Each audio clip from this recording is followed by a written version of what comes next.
So today I'm going to be giving you a in-depth review of Rankability's tracker tool. This is version 5.24. So we've put a lot into this tool and I want to show you what it can do if you're running an agency and you really want to get the best tracking for your clients. So first of all, if you're not familiar with how Rankability's tracker works, we use what is called a Search Performance Index, or SPI for short. And what it does, it combines all of the AI search platforms and traditional search platforms and even the local pack into one consolidated score. And you can track this score over time to measure your total visibility for any client that you're working on. So you can see this over time, how this changes. Now, in my opinion, this is very important because we want to see how we're performing across every search surface. So what we can do here is I'll show you, we'll scroll down. You can integrate Google Search Console and you can integrate Google Analytics 4 as well in here, and you can see performance over time. Okay, so we can see how this is trending over time. And then we can see even the split between organic search and AI referrals. Okay, but as we go down here, what we can do is we can see that total performance across these various topics that we're going after.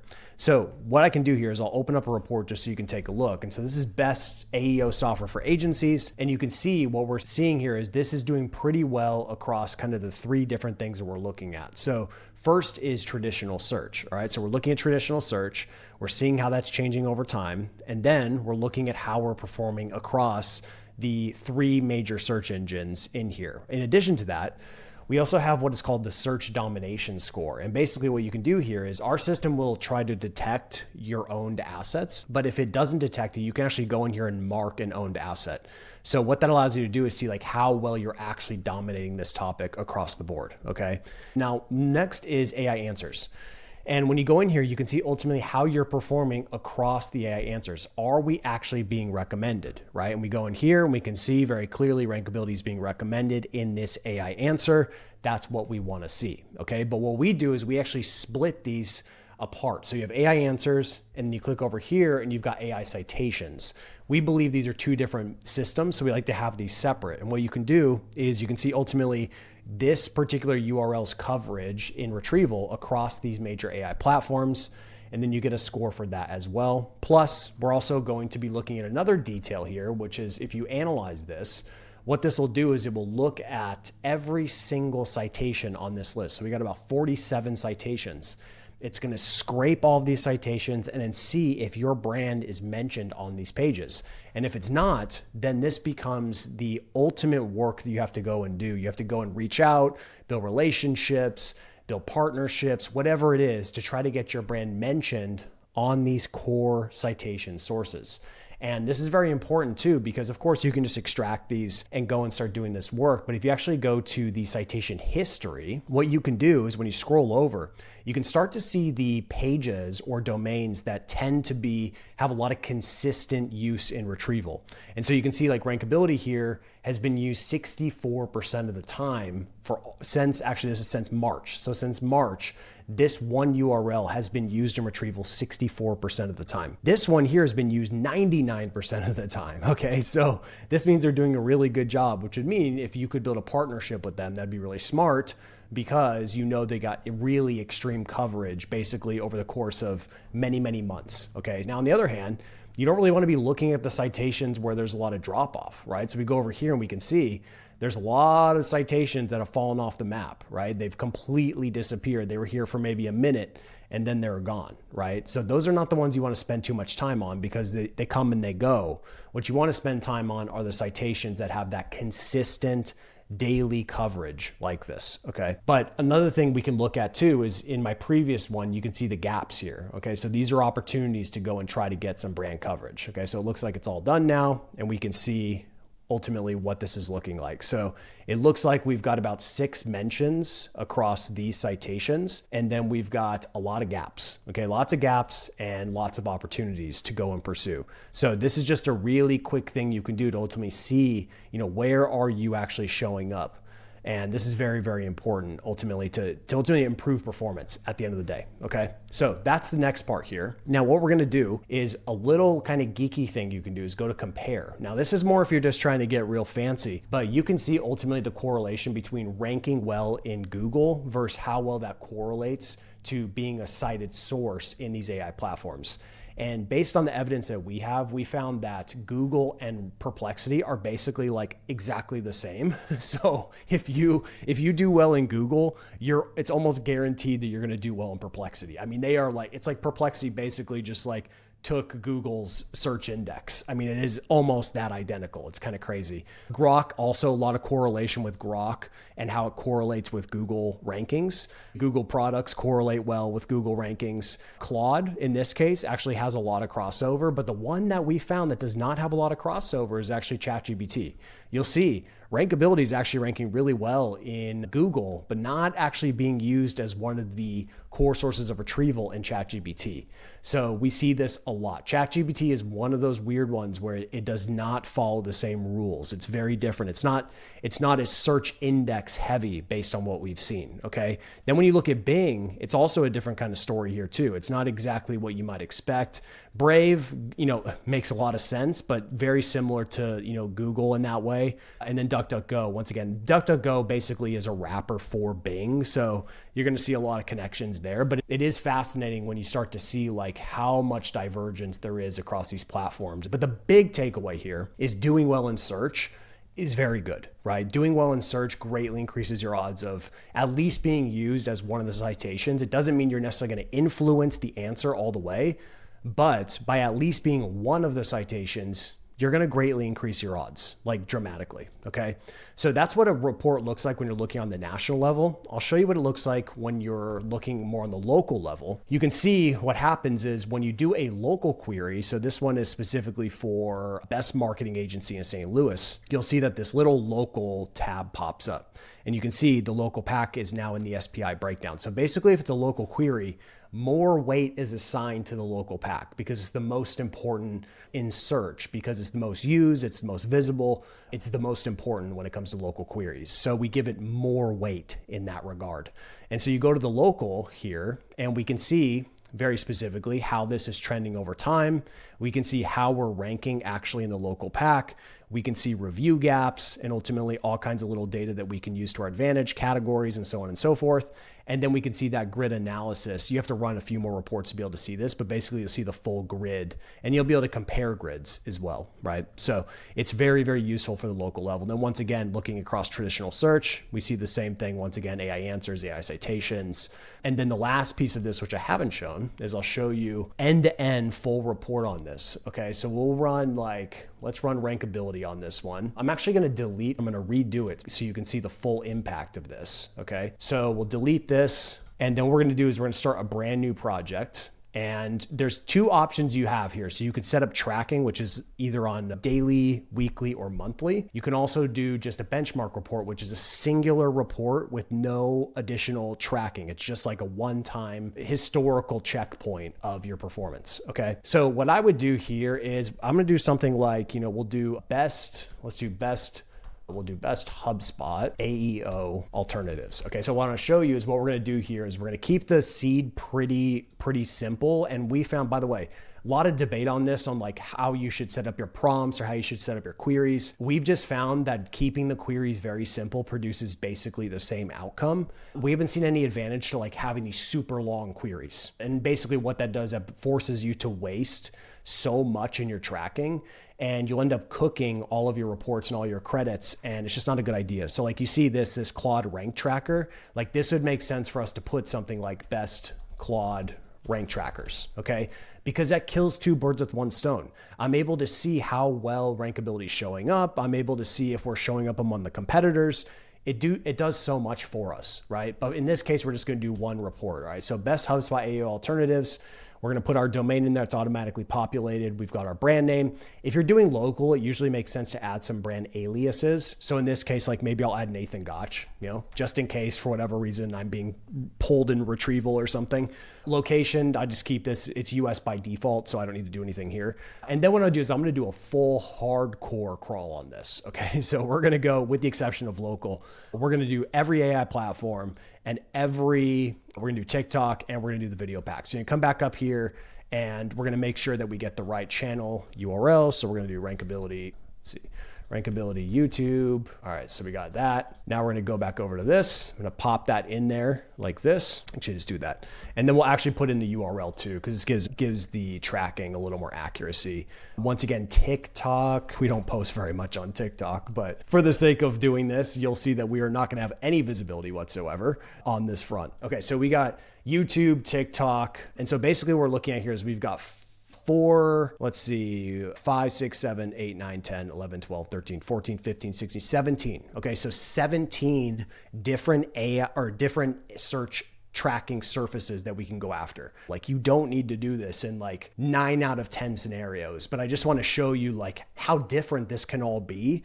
when you're looking cross-platform. And I truly believe SEO these days is really about search everywhere optimization. I think you have to be a skilled SEO these days, you need to understand these different platforms. So we'll go ahead and run this. And because I'm doing such an extensive, report here, this may take a minute. So we'll run this and then you'll be able to see the full outcome of this. But while we're waiting, if you're setting up a tracking report, this is really important because a lot of people, they come in here and they end up getting cooked because they go super crazy with their tracking. So one thing I want to be careful of is if I do something like, I'll do Chicago, for example, you'll see that when you set up the local tracking, you can do grids, you can set up ultimately how far the spacing is. The further the grids you go, the more credits it's going to require, right? Just because it requires multiple scans and it's a big thing, okay? But I always try to get people to have like the most optimal setup. So like, let's say I'm going to do all of these, okay? I wouldn't recommend doing all of these, first of all, okay? So if I was doing like, let's say for a local campaign, let's say it was like, best SEO, let's do best SEO software company in St. Louis. Okay, let's do something like that. All right, and then we'll go ahead and put in St. Louis. All right, so we'll make it real specific. All right, and I'm not gonna run this, but I'll show you like if I'm doing a local one. So then I might, for the grid, 9 by 9 I think is pretty intense. I don't know if you need to do that. Maybe 7 by 7 would probably be a little bit better in this case. Now here with the local quick setup, you can click this and it will select basically the bare minimum of what we recommend. So obviously Google Daily, you should do that. Local pack, you can set to weekly. I would not do daily tracking on local pack because it does not change that much. We're talking slight variance between competitors in the top 3. So you're not going to see a lot of variance on this. So I'd stick to weekly so you don't cook your credits. As far as the other search engines, you do not need to do the other search engines.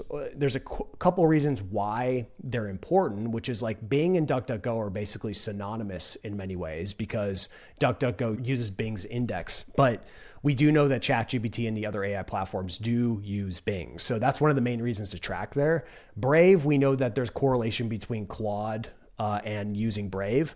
But once again, if you're tracking Google, Google's the king of search, so you're probably fine just doing that, okay? And then as far as AI tracking, you have to do ChatGPT at a bare minimum, okay? Like ChatGPT's by market share, owns about 50% of the AI platform market at this point. That's obviously gonna change over time. But honestly, these days, I would do ChatGPT, I would do Claude because Claude is growing so much. You could do weekly, daily. Personally, I think you should do daily just because AI changes so much and it's non-deterministic. Like we could run this same report today and then 1 hour later run the same exact report and get the answers will be different, right? But generally over time, the trends typically start to make a lot more sense. So I would do ChatGPT, I would do Claude. I'd pick one Google product. Personally, for AI, I'd probably pick AI mode just to be on the safe side because there's already evidence that AI overviews is basically being consolidated into AI mode. So I'd be tracking these, and that's like 3 AI platforms. That's going to give you a lot of information, right? DeepSeek and Brave AI, they're very, very niche. Very rarely would I do those. Copilot, not so much either. If you were going to do a fourth, I'd probably lean towards Perplexity just because we know that it's going to be slightly different than these other 3, and Grok will also be slightly different as well. So it's really just to try to get that diversity in place. Now for local, I'd probably do almost no video tracking unless you've got a strong strategy already deployed there, right? So like video tracking is only good if you're actually deploying a full video marketing strategy, like a video search strategy. If you're not, you're just going to be wasting tokens and wasting credits, right? So I wouldn't personally do that. As a side note, just as far as like how to optimize tracking, like you should only set up tracking reports for campaigns that are currently active. One of the worst things that happens is you set up tracking for a keyword and no one's even executing on that keyword. And all you're doing is you're just watching it every day just be the same because no one's actually working on that keyword. So you're just wasting credits. So I just wouldn't do that. If you're going to do that, just run benchmark reports. Get a good benchmark report, but don't run tracking. Only run tracking on keywords that you're actively working on. Okay. So you can have that consistent historical precedent of that performance. Okay. All right. So let's go back to this and see how we did. All right. So it went ahead and ran basically across the board. It's looking like we're at about a 75. And this, once again, this is total performance across every surface. Okay. So we'll go and look at traditional search. We'll see how we're doing. It looks like doing very well, specifically in the traditional search. We've basically taken all 4 searches or search engines in that way. When we look at this, we also have a LinkedIn post that's ranking. We'll go down. It looks like we've got another asset here ranking at number 30. And let's see if we got any others. We got YouTube, which is, once again, is us. It looks like we've got, this is actually us as well. So we'll mark that one. YouTube. Let's see, rankability. Okay, so we basically have taken 6 out of 30 spots. And so this is this SD score, which I call search domination. I've been talking about this for years, which is you want to try to occupy as much SERP real estate as you can, okay? So even when I look at this, like the job's not done, right? The job is not done until we try to take more of this real estate. And there's still more we can do. But just to give you an idea, this is like the objective on traditional search, because we know if traditional search is used in retrieval, we need to try to be as visible here as we possibly can, okay? Go and look at the AI answers. We can see that rankability absolutely dominates across this. And that's exactly the way it should be, because we're going absolutely crazy on this keyword. So you can see we've got a lot of coverage across the AI answers. We'll go and look at Perplexity and we'll see how we're popping up in here. And you can see, yeah, number 5. So even here in this case, like there's room to improve, right? We're sitting number 5.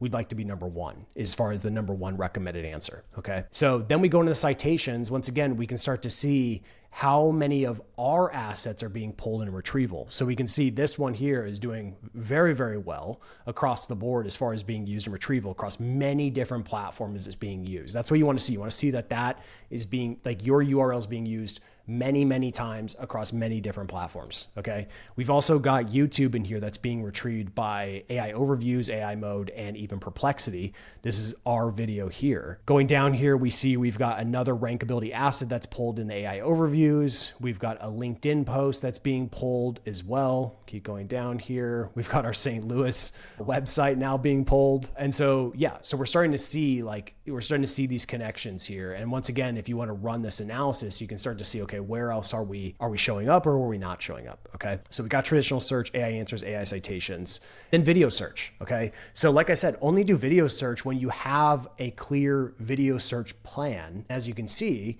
that is what we have here, right? We're showing up in YouTube search. So specifically what this is for when you're actually on YouTube and you're in the search, okay? But you go down, we're also looking at Google's video pack. So we're seeing when you search on Google specifically and then extracting from that, the video pack, and seeing if we're showing up there, okay? And then TikTok. We don't have any videos on TikTok, so we don't have any performance, but we can still see that. Now, what is happening here, you see how this is processing? This is where the video tracking goes to the next level. So basically what we're looking at is a couple things. Number 1 is we're looking at, is your profile, a video that's published on your profile, is that showing up, right? So very simply, just looking at your profile, pretty straightforward. But then what we're doing is in YouTube search, we're actually extracting the transcripts from all the top ranking videos and then seeing if your brand is mentioned in those videos, okay? Because what you can do is you can perform outreach with these websites and then, build partnerships, build relationships, and ultimately get your brand to be mentioned on these channels, right? That's ideal. And then the same thing here with the video pack. And then TikTok is unique because we're actually looking at a couple different things. We're looking to see if your brand is mentioned in the actual description or in the hashtags. We're seeing if it's mentioned in the actual transcript as well. So we're extracting that transcript from TikTok and seeing if the brand is mentioned. Okay. So once again, we're looking at the total performance here across the board, because we know that if your brand gets mentioned, that is one of the key determinants of performance in AI platforms, right? So we see here, We're not mentioned basically anywhere, right? We're only mentioned in our own videos.